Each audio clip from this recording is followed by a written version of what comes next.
Boss, thank you for stopping the infection, boss. Baby. Boss!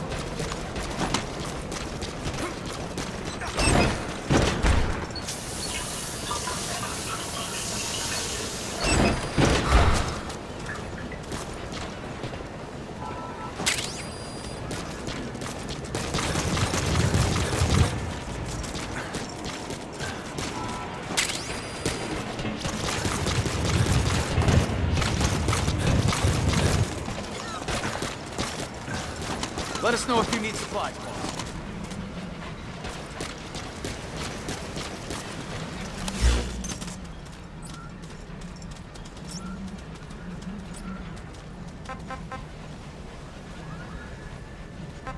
Please select a mission.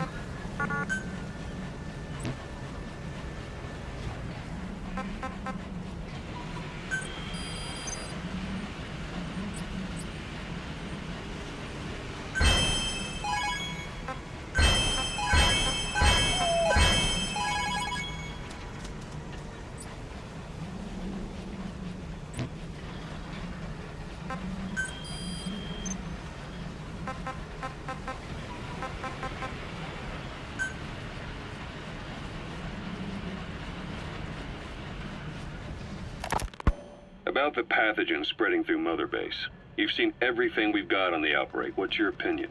Textbook symptoms of vocal cord parasite infestation. Clouds approaching. And judging from this casualty list, it is the Kikongo strain, meaning a breed of parasite that triggers symptoms upon detecting pronunciation specific to Kikongo. So our Kikongo-speaking staff are at risk. Quite so. He's right. All the victims do speak Kikongo. So they can survive if they just use another language. There is no guarantee. You're only dealing with the Kikongo strain. Other language strains may be present. You well know he was teaching them languages from all over the world. The Devil's House. Nzoya Badiabulu. There is no way to know how many strains he has at his disposal. So how do we keep them from becoming symptomatic? You mentioned using microbes. Use this. A type of Wolbachia. Introduced to a sample of the parasite. Wolbachia? A parasitic bacteria that colonizes the parasites, turning male to female and preventing copulation. You must cultivate more. What have you done with the infected bodies? Cremated to stop the spread of infection. But we did keep a few for study. Good. Take this sample, grind it to a pulp, and introduce it to the larvae now nesting in the dead. The Wolbachia will multiply rapidly within those larvae. They're soldiers, not some petri dish. Conventional cultivation methods will take too long. Extract the Wolbachia from those larvae and vaccinate your men. Kikongo speakers first. This is the fastest, surest way. No one is to speak a word of Kikongo until the Wolbachia are safely inside them. I will instruct your medical staff in detail on site. You have the appropriate facilities. Yes, but do not worry. I made a pact with your Bit de Cholone on the honor of the Dene. I speak no lies. keep an eye on him. Will do. Follow me. I'll take you to the medical team. Now, we must wait for the Wolbachia to multiply in the larvae. How is the disease transmitted? If it's carried by insects or rodents, then... There is no intermediate host. So... The vocal cord parasites lay their eggs in the larynx of the host. Most hatch and migrate to the lungs, but some are transported to the mouth through ciliary movement, mixing in with saliva. Saliva. Droplet transmission. Sneezing, coughing. Any food or water containing infected saliva. It would spread fast. Indeed. And when the larvae migrate to the lungs, symptoms can resemble the early stages of a cold, making it easy to infect others. Meaning a simple conversation would be enough to pass it on. All right, so what happens after the larvae migrate to the lungs? It is as I said before. They mature by feeding on alveolar tissue. It is only then that noticeable symptoms appear in the host. And by that point, it's too late. He's infected everyone else. It's one hell of a weapon you've created. That is what Blag Ana wanted. Something that would spread easily. In truth, he's not the reason. But we will discuss that another time. The Wolbachia have multiplied. We're preparing to extract them and begin vaccinating. But is this really the only way? Sure, it'll prevent infection, but the cost? You would rather remove their vocal cords? No. Tactical communication's a linchpin of what we do. What if we were to ban the use of Kakongo? Insufficient. First, there is no guarantee that only the Kikongo strain is here. Second, there is the matter of how the parasites lay their eggs.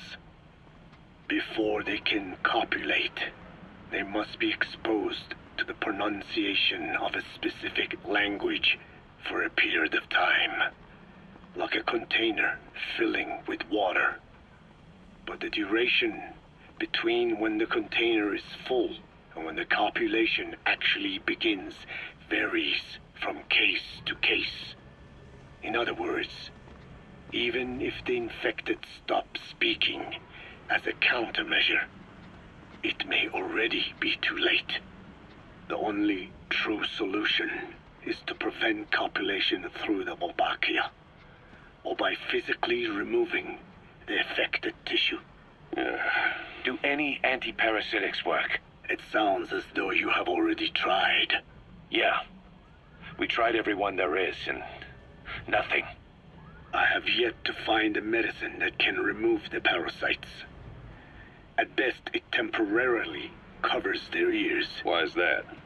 Because the parasites are companions to us. To remove them inevitably harms the host. Companions? More than you think. And this is why the human immune system cannot eliminate them.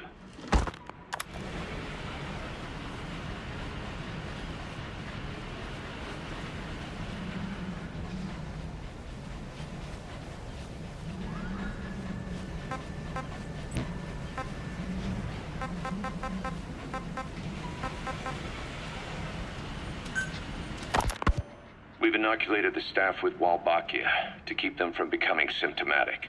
That should also contain the infection. How did this happen in the first place? It has to have been a Cypher spy within our ranks. If this is so, then why the Kakongo strain? If their intent was to wipe you out. Skullface said the remaining English parasite was close to the boss. If this latest strain was his doing, he wouldn't have tipped his hand. It is possible someone brought eggs onto the base without knowing. Stuck to their shoes, clothing. Well, that makes the most sense to me. Then where did the eggs come from? You mentioned that your boss visited Nzoya Badiopulu. Sure, but his gear's disinfected immediately upon return. Then he was not the carrier. And not just the boss. All staff dispatched to high-risk regions were quarantined on the flight back. When the symptoms first appeared, we checked and disinfected all equipment used up to that point. Any and all prisoners, soldiers, materials, and animals extracted during missions were also quarantined. So, that just leaves... I have seen children around here. Where are they from? All over. Some were being held hostage at a mine. Then there were the troublemakers at Bwala Yamasa. Bwala Yamasa. Yeah. Their clothes, their things. Did you burn them? They're just kids. We couldn't. And besides, not one of them's shown symptoms. The parasites don't infect prepubescent hosts. Their vocal cords are not fully developed. Well, if infection doesn't occur in children, It is possible they carried eggs on their clothes, and the infection spread from them. Check the kid's stuff. I doubt there is any trace left by now. But if there is, some of those kids must be close to hitting puberty. How could we have missed this? the name Bwala Yamasa got quite a reaction from you. I'm guessing the Kikongo strain was released in that village. Cypher used that region to experiment with vocal cord parasite transmission. The Kikongo strain. The settlements around the refinery upstream of Bwala Yamasa were the proving grounds. They would infect one villager, then record transmission speed. Dangerous work. If they failed to contain the infection, it would slip into the surrounding regions. At which point the world found out about the parasites, making them useless as a weapon. Incredible they'd risk such a thing. The test site was densely populated too. A terrible place for such experiments. No doubt, they thought burning everything would wipe away all traces. The settlements were covered in oil anyway. Who would wonder if one day they caught fire? And so it did. They burned it all, living and dead. Those remains. But they miscalculated. Transmission speed was far faster than anticipated. It may have been the temperature, or hygiene standards, or perhaps the parasites reacted quickly to Kikongo. Whatever the reason, nearly all villages were swiftly infected, and the settlements reduced to mounds of corpses. Making matters worse, the dry season was ending. When it came time to burn the village, the Moneni River had swelled. Many of the bodies were waterlogged. Meaning they didn't burn completely. The corpses still contained viable eggs, and the larvae washed downstream. And when the people downstream drank that water, That marked the end for Bwala Yamasa. I learned all of this at the mansion. I warned him of the risk of eggs getting out. And? We are prepared for any eventuality. I get it. Putting the oil field back online. The oil leaks, saner. They plan to pollute the river, prevent the spread of infection. But the oil flow was stopped, and downstream the people of Masa village started using the water again. The PF soldiers deployed at the village were locals, spoke Kikongo. They were infected, and the kids survived. I've heard enough. And who stopped the flow of oil? Don't. We did. That confirms it. The source of the Kikongo strain infection was Masa village. And the children brought it here. It is no one's fault. There is no blame to be cast. The parasites, they were tested in other regions? Their physiology requires that they be tested under varied conditions. Another test site was in Afghanistan. So it was the parasites there.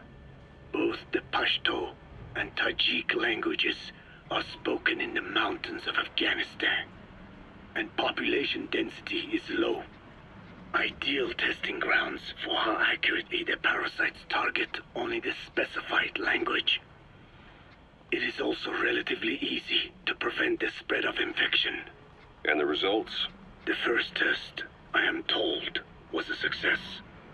Once the Pashtun Mujahideen were infected with the Pashto strain, they were all but wiped out. The Hamid fighters at Smasei Fort. It was doubly successful. No Tajik Mujahideen or Soviet soldiers became symptomatic. So the parasites proved to be effective. What about the second test?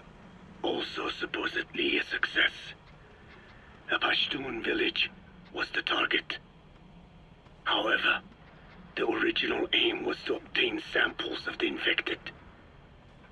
In this, they failed. And the village? The Soviets enacted a standard scorched earth operation. That must have been the village where Malak lived, before being held captive at La Marjate Palace.